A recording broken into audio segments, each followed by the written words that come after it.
Hello friends, welcome to job guide. 2023 সালে SSC MTS এর general অ্যাওয়ারনেসের যে সমস্ত প্রশ্নগুলো এসেছিল তার এমসিকিউ পর্ব 12 আজ আমরা দেখে নেব, যা 8ই মে 2023 এর শিফট 3 এসেছিল। চলো শুরু করা যাক। নিচের কোনটি ভারতের প্রথম মানব মহাকাশযান কর্মসূচি? শুক্রযান, গগনযান, মঙ্গলযান না চন্দ্রযান 1? ভারতের প্রথম মানব মহাকাশযান কর্মসূচি হলো গগনযান, অপশন বি।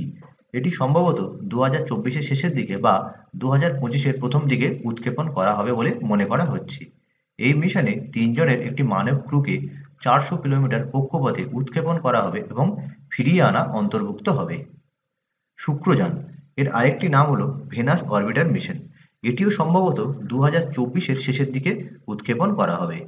মঙ্গলযান, এটি অন্ধ্রপ্রদেশের শ্রীহরিকোটার সতীশ ধাওয়ান স্পেস সেন্টার থেকে নভেম্বর 2013-তে লঞ্চ করা হয়েছিল এবং এটি সফলভাবে সেপ্টেম্বর 2014-তে মঙ্গল গ্রহের কক্ষপথে স্থাপিত হয়। চন্দ্রযান 1, এটি লঞ্চ করা হয়েছিল 2008 সালে। চন্দ্রযান 2 লঞ্চ করা হয়েছিল 2019 সালে।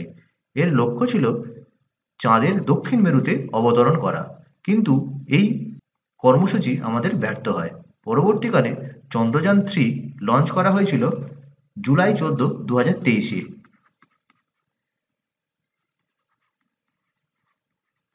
এবং এটি সফলভাবে আগস্ট 5, 2023-এ চাঁদের কক্ষপথে স্থাপিত হয় এবং আগস্ট 23-এ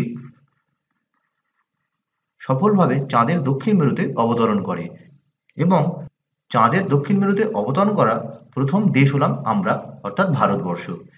এর আগে আরো 3টি দেশ ইউএসএ, রাশিয়া এবং চীন চাঁদে অবতরণ করেছে, কিন্তু দক্ষিণ মেরুতে এরা কেউই অবতরণ করতে পারেনি। এবং সামনের পরীক্ষাগুলোর জন্য চন্দ্রযান 3 খুবই গুরুত্বপূর্ণ। এর সাথে সম্পর্কিত বাকি প্রশ্নগুলো তোমরা দেখে রেখো। পরের প্রশ্ন, মহাত্মা গান্ধী কবে সর্বভারতীয় হরিজন সেবক সংঘ প্রতিষ্ঠা করেন? 1920, 1928, 1936 না 1932? মহাত্মা গান্ধী সর্বভারতীয় হরিজন সেবক সংঘ প্রতিষ্ঠা করেছিলেন 1932 খ্রিস্টাব্দে, অপশন ডি। মহাত্মা গান্ধী 1932 খ্রিস্টাব্দে ভারতে অস্পৃশ্যতা নির্মূল করার জন্য হরিজন সেবক সংঘ প্রতিষ্ঠা করেন। হরিজন অর্থাৎ দলিত জনগণদের জন্য এটি কাজ করে। পরের প্রশ্ন, রবীন্দ্রনাথ ঠাকুর রচিত গল্পগুচ্ছ কার সংকলন? ভক্তিমূলক গান, কবিতা, ইংরেজি শায়রি না ছোট গল্প? রবীন্দ্রনাথ ঠাকুরের গল্পগুচ্ছে ছোট গল্পের সংকলন রয়েছে, অপশন ডি। গল্পগুচ্ছ রবীন্দ্রনাথ ঠাকুরের লেখা একটি জনপ্রিয় বাংলা বই। বইটি 95টি ছোট গল্পের সংগ্রহ, যা সবচেয়ে জনপ্রিয়। রবীন্দ্রনাথ ঠাকুর 1891 থেকে 1903 সাল পর্যন্ত বেশিরভাগ গল্পগুলো লিখেছেন। বইগুলি ইন্ডিয়ান পাবলিশিং হাউস থেকে 1908 থেকে 1909 সালের মধ্যে 5টি ভাগে প্রকাশ করা হয়েছিল। পরের প্রশ্ন, 25শে অক্টোবর 2022 পর্যন্ত পুরুষদের টেনিস সিঙ্গেলে নিচের মধ্যে কে সর্বাধিক সংখ্যক গ্র্যান্ড স্ল্যাম টুর্নামেন্ট জিতেছে? পিট সাম্প্রাস, রাফায়েল নাডাল, রজার ফেডেরার না নোভাক জোকোভিচ? এখনো পর্যন্ত সবথেকে বেশি গ্র্যান্ড স্ল্যাম টুর্নামেন্ট জিতেছেন নোভাক জোকোভিচ, 24টি। রজার ফেডেরার জিতেছেন 20টি এবং রাফায়েল নাদাল জিতেছেন 22টি। সেখানে পিট সাম্প্রাস জিতেছেন 14টি। তাহলে সবথেকে বেশিবার গ্র্যান্ড স্ল্যাম জিতেছেন নোভাক জোকোভিচ, অপশন ডি। নোভাক জোকোভিচ হলেন সার্বিয়ার নাগরিক, রজার ফেডেরার হলেন সুইজারল্যান্ডের নাগরিক, রাফায়েল নাদাল ফ্রান্সের নাগরিক এবং পিট সাম্প্রাস আমেরিকার নাগরিক। পরের প্রশ্ন, 238 পারমাণবিক ওজন সহ পর্যায় সারণীর সবচেয়ে ভারী প্রাকৃতিক উপাদান হল? জেনন, ইউরেনিয়াম, হিলিয়াম না রেডন? 238 পারমাণবিক ওজন হল ইউরেনিয়ামের এবং এটি পর্যায় সারণীর সবচেয়ে ভারী প্রাকৃতিক উপাদান। পরের প্রশ্ন, ভারতীয় সংবিধানে রাষ্ট্রীয় নীতির নির্দেশমূলক নীতির বৈশিষ্ট্য ধার করা হয়েছে কোন সংবিধান থেকে? ব্রিটিশ, আইরিশ, ফরাসি না কানাডিয়ান? রাষ্ট্রীয় নীতির নির্দেশমূলক নীতি অর্থাৎ directive principles of state policy, এগুলো আমরা আইরিশ সংবিধান থেকে ধার করেছিলাম, যা ভারতীয় সংবিধানের পার্ট 4-এ আর্টিকেল 36 থেকে 51-এর মধ্যে বর্ণিত রয়েছে। পরের প্রশ্ন, ড্যাশ মাঠে বীজ বপনের উৎসব, এটি ঝাড়খণ্ডে পালিত প্রধান উৎসব? কেরাম, বন্দনা, জাওয়া, রোহিণী? রোহিণী উৎসব হল ঝাড়খণ্ডে পালিত মাঠে বীজ বপনের উৎসব, অপশন ডি। পরের প্রশ্ন, কোন সালে ভারতে 5G টেলিযোগাযোগ প্রযুক্তি চালু হয়েছে? 2019, 2022, 2017, 2014? ভারতে 5G টেলিযোগাযোগ প্রযুক্তি চালু হয়েছে 2022 সালে। Option B. প্রধানমন্ত্রী নরেন্দ্র মোদী 1 অক্টোবর 2022-এ ইন্ডিয়া মোবাইল কংগ্রেস 2022-এ ভারতে 5G পরিষেবা চালু করেছিলেন। 5G পরিষেবা প্রাপ্ত প্রথম 13টি শহর হল দিল্লি, মুম্বাই, চেন্নাই, কলকাতা, বেঙ্গালুরু, চণ্ডীগড়, গুরুগ্রাম, হায়দ্রাবাদ, লখনৌ, পুনে, গান্ধীনগর এবং আহমেদাবাদ। পরের প্রশ্ন, নিচের কোন বইটি রাজা হর্ষবর্ধনের লেখা নয়? রত্নাবলী, অমুক্তমাল্যদা, নাগানন্দ না প্রিয়দর্শিকা? রাজা হর্ষবর্ধন 3টি বিখ্যাত বই লিখেছেন, সেগুলি হল রত্নাবলী, নাগানন্দ এবং প্রিয়দর্শিকা। তিনি লেখেননি অমুক্তমাল্যদা। Option B. এই বইটি লিখেছেন 16 শতকের গোড়ার দিকে বিজয়নগর সাম্রাজ্যের শাসক কৃষ্ণদেব রায়। এটি একটি তেলেগু মহাকাব্য। পরের প্রশ্ন, 2011 সালের আদমশুমারি অনুসারে নিম্নলিখিতগুলির মধ্যে কোনটি ভারতের সবচেয়ে কম জনবহুল কেন্দ্রশাসিত অঞ্চল? চণ্ডীগড়, লাক্ষাদ্বীপ, দাদরা নগর হাভেলি না দমন দিউ? সবচেয়ে কম জনবহুল কেন্দ্রশাসিত অঞ্চল হল লাক্ষাদ্বীপ। Option B. এবং সবথেকে বেশি জনবহুল কেন্দ্রশাসিত অঞ্চল হল দিল্লি। যদি রাজ্যে আসে তাহলে জনবহুল রাজ্য হল উত্তরপ্রদেশ এবং সবথেকে কম মানুষ বাস করে অরুণাচল প্রদেশে।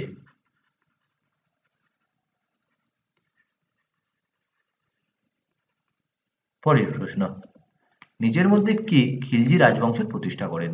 জালালউদ্দিন ফিরোজ খিলজি, আলাউদ্দিন খিলজি, নাসিরউদ্দিন খসরু শাহ না কুতুবউদ্দিন মোবারক শাহ? খিলজি রাজবংশের প্রতিষ্ঠা করেছিলেন জালালউদ্দিন ফিরোজ খিলজি। Option B. তিনি 1290 খ্রিস্টাব্দে খিলজি বংশের প্রতিষ্ঠা করেছিলেন এবং তিনি নিজে 1296 সাল পর্যন্ত রাজত্ব করেছিলেন। তারপরে সম্রাট হয়েছিলেন আলাউদ্দিন খিলজি। পরের প্রশ্ন, অর্থশাস্ত্রের কোন সূত্রে বলা হয়েছে খারাপ টাকা ভালো টাকা বের করে দেয়? এর কোয়েশ্চেন ছিল, which law of economic state bad money drives out good money? ব্যাক্সটারের সূত্র, ওহমের সূত্র, গ্রেসামের সূত্র না গাউসের সূত্র? Bad money drives out good money, এটি গ্রেসামের সূত্র। Option C. পরের প্রশ্ন, গভর্নর জেনারেল লর্ড ডালহৌসি কোন রাজ্যকে একটি চেরি হিসেবে বর্ণনা করেছেন যা একদিন আমাদের মুখে পড়বে? অহোম, মহীশূর, আওয়াধ না মারাঠা? লর্ড ডালহৌসি আওয়াধ রাজ্যকে অধিগ্রহণ করতে চেয়েছিলেন এবং তাই তিনি এটিকে চেরি হিসেবে বর্ণনা করেছিলেন। তাহলে এখানে অপশন সি হবে সঠিক। লর্ড ডালহৌসি আওয়াধ রাজ্যকে একটি চেরি যা একদিন আমাদের মুখে পড়বে বলে বর্ণনা করেছিলেন। তিনি 1851 সালে এটি বলেছিলেন এবং 1856 সালে রাজ্যটি আনুষ্ঠানিকভাবে ব্রিটিশ সাম্রাজ্যের সাথে সংযুক্ত হয়। লর্ড ডালহৌসি, একে মেকার অফ মডার্ন ইন্ডিয়া বলা হয়ে থাকে।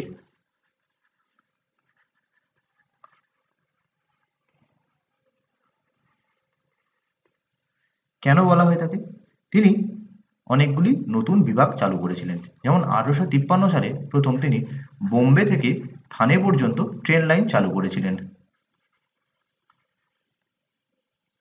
1854 সালে তিনি পোস্টাল সিস্টেম চালু করেছিলেন।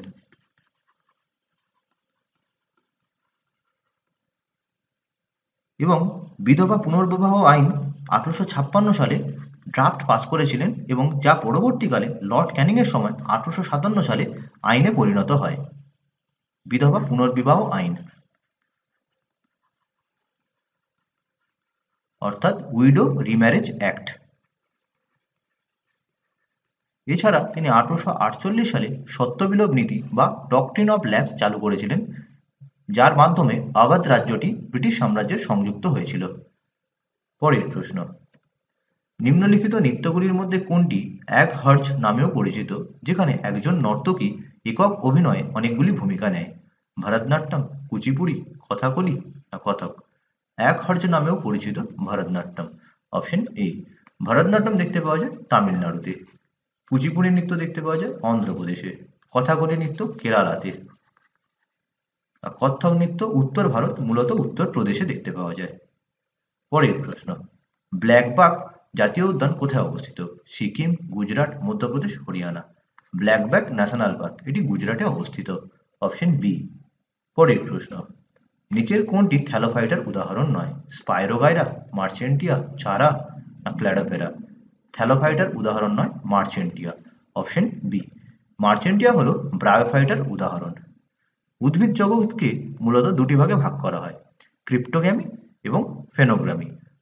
ক্রিপ্টোগ্যামি অর্থাৎ এখানে কোনো ফল ফুল হয় না, কিন্তু ফেনোগ্রামিতে ফল ফুল হয়ে থাকে। ক্রিপ্টোগ্যামিকে তিন ভাগে ভাগ করা হয়, থ্যালোফাইটা, ব্রায়োফাইটা, টেরিডোফাইটা। থ্যালোফাইটার মধ্যে আসে অ্যালগি এবং ফাঙ্গি, ব্রায়োফাইটার মধ্যে আসে মার্চেন্টিয়া, আর টেরিডোফাইটার মধ্যে আসে ফার্ন। তাহলে মার্চেন্টিয়া হলো ব্রায়োফাইটার উদাহরণ। পরের প্রশ্ন, ভীমসেন যোশী ছিলেন হিন্দুস্তানি ধ্রুপদী ঐতিহ্যের কোথা থেকে অন্যতম শ্রেষ্ঠ ভারতীয় কণ্ঠশিল্পী? কর্ণাটক, তামিলনাড়ু, মহারাষ্ট্র না কেরল? ভীমসেন যোশী, তার বাড়ি হলো কর্ণাটকে। Option A. ভীমসেন যোশী অনেকগুলি পুরস্কার পেয়েছেন। পদ্মশ্রী পেয়েছিলেন 1972 সালে, পদ্মভূষণ 1985-তে, সঙ্গীত নাটক একাডেমি ফেলোশিপ 1998 সালে, পদ্মবিভূষণ 1999 সালে, মহারাষ্ট্র ভূষণ 2002 সালে, কর্ণাটক রত্ন 2005 সালে এবং ভারতের সর্বোচ্চ অসামরিক সম্মান ভারতরত্ন পেয়েছিলেন 2009 সালে। পরের প্রশ্ন, দিল্লি হাইকোর্ট কোন সালে প্রতিষ্ঠিত হয়? 1962, 1947, 1951 না 1966? দিল্লি হাইকোর্ট স্থাপিত হয়েছিল 1966 সালে। Option D. পরের প্রশ্ন, ফার্মাসিউটিক্যালস বিভাগ বাল্ক ড্রাগ পার্কের প্রচার প্রকল্পের অধীনে তিনটি রাজ্য হিমাচল প্রদেশ, গুজরাট এবং ড্যাশতে বাল্ক ড্রাগ পার্ক স্থাপনের প্রস্তাবে নীতিগতভাবে অনুমোদন দিয়েছে? উত্তরপ্রদেশ, পশ্চিমবঙ্গ, মধ্যপ্রদেশ না অন্ধ্রপ্রদেশ? তিনটি রাজ্যে নীতিগতভাবে অনুমোদন পেয়েছে বাল্ক ড্রাগ পার্কের প্রচারের জন্য, তা হলো হিমাচল প্রদেশ, গুজরাট এবং অন্ধ্রপ্রদেশ। Option D. পরের প্রশ্ন, কোন বিখ্যাত ভারতীয় কত্থক নৃত্যশিল্পী 1986 সালে ভারতের দ্বিতীয় সর্বোচ্চ অসামরিক পুরস্কার পদ্মবিভূষণ পেয়েছিলেন? মঞ্জরি চতুর্বেদী, মাধবী মুদগল, মল্লিকা সারাভাই, বিরজু মহারাজ? 1986 সালে পদ্মবিভূষণ পেয়েছিলেন বিরজু মহারাজ। Option D. তিনি কত্থক নৃত্যের সঙ্গে যুক্ত ছিলেন। তিনি এর আগে 1964 সালে সঙ্গীত নাটক একাডেমি পুরস্কার পেয়েছিলেন। 1986 সালে পদ্মবিভূষণ সম্মানে সম্মানিত হয়েছিলেন। পরের প্রশ্ন, নিচের কোন নদীর প্রাচীন নাম বিপাশা? সতলুজ, রবি, চেনা না বিয়াস? বিপাশা হলো বিয়াস নদী বা ঝেলাম নদীর পূর্বতন নাম। Option D. বর্তমান ইন্দাস নদীর পূর্বে নাম ছিল সিন্ধু, ঝেলাম নদীর নাম ছিল বিতস্তা, এর আরেকটা নাম ছিল হাইডাসপেস। চেনাব নদীর পূর্বের নাম ছিল অক্সিনী, রবি নদীর নাম ছিল পুরুষিনী, আর সতলুজের নাম ছিল শতদ্রী। পরের প্রশ্ন, 2011 সালের আদমশুমারি অনুসারে নিম্নলিখিত রাজ্যগুলির মধ্যে কোনটিতে সাক্ষরতার হার সবচেয়ে বেশি? কর্ণাটক, তামিলনাড়ু, মহারাষ্ট্র, কেরালা? 2011 সেন্সাস অনুযায়ী সাক্ষরতার হার সবচেয়ে বেশি কেরালায়। Option D.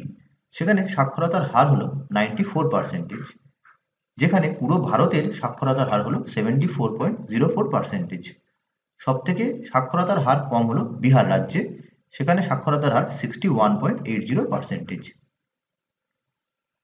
পরের প্রশ্ন, নিচের কোন শহরটি মুঘলদের প্রথম পরিকল্পিত শহর ছিল?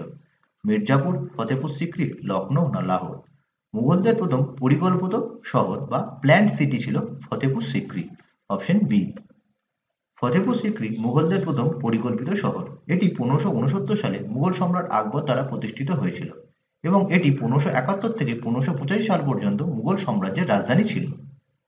পরের প্রশ্ন, লোকসভার একটি নির্দিষ্ট মেয়াদ কত বছরের এবং রাষ্ট্রপতি যে কোনো সময় তা ভেঙে দিতে পারেন? 8 বছর, 10 বছর, 12 বছর না 5 বছর? লোকসভার মেয়াদ হলো 5 বছরের। Option D. এবং ভারতীয় সংবিধানের আর্টিকেল 83 সাবক্লজ 2-তে তা বর্ণিত রয়েছে এবং প্রেসিডেন্ট যে কোনো সময় মন্ত্রী পরিষদের পরামর্শে তা ভেঙে দিতে পারেন। পরের প্রশ্ন, ইন্টারন্যাশনাল ক্রিকেট কাউন্সিল আইসিসি মহিলা ক্রিকেট বিশ্বকাপ 2022 সালের মার্চ ও এপ্রিল মাসে কোথায় আয়োজিত হয়েছিল? ইংল্যান্ড, ভারত, বাংলাদেশ না নিউজিল্যান্ড? মহিলা ক্রিকেট বিশ্বকাপ 2022 হয়েছিল নিউজিল্যান্ডে। Option D. সেখানে ফাইনালে অস্ট্রেলিয়া ইংল্যান্ডকে পরাজিত করে জয়ী হয় এবং এই নিয়ে অস্ট্রেলিয়ার মহিলা দল 7 বারের বিশ্বকাপ জয়ী হলো। সেখানে প্লেয়ার অফ দ্য সিরিজ হয়েছিলেন অস্ট্রেলিয়ার অ্যালিসা হেলি, তিনি মোট 509 রান করেছিলেন এবং সবথেকে বেশি উইকেট পেয়েছিলেন সোফিয়া এলকস্টন, তিনি ইংল্যান্ডের প্লেয়ার। এর সাথে তোমাদের জানতে হবে 2023 সালের মেন্স ওয়ার্ল্ড কাপ, যা ভারতবর্ষে আয়োজিত হয়েছিল এবং ফাইনালে অস্ট্রেলিয়া ভারতকে পরাজিত করে চ্যাম্পিয়ন হয়েছিল। এই নিয়ে পুরুষ অস্ট্রেলিয়া দল 6 বারের চ্যাম্পিয়ন হয়। তাহলে আজ এই পর্যন্ত, দেখা হবে পরের ভিডিওতে। ভিডিওটি কেমন লাগলো অবশ্যই জানিও, ভালো লাগলে লাইক করো, শেয়ার করো এবং পরবর্তী আপডেটের জন্য চ্যানেলটিকে সাবস্ক্রাইব করতে ভুলো না।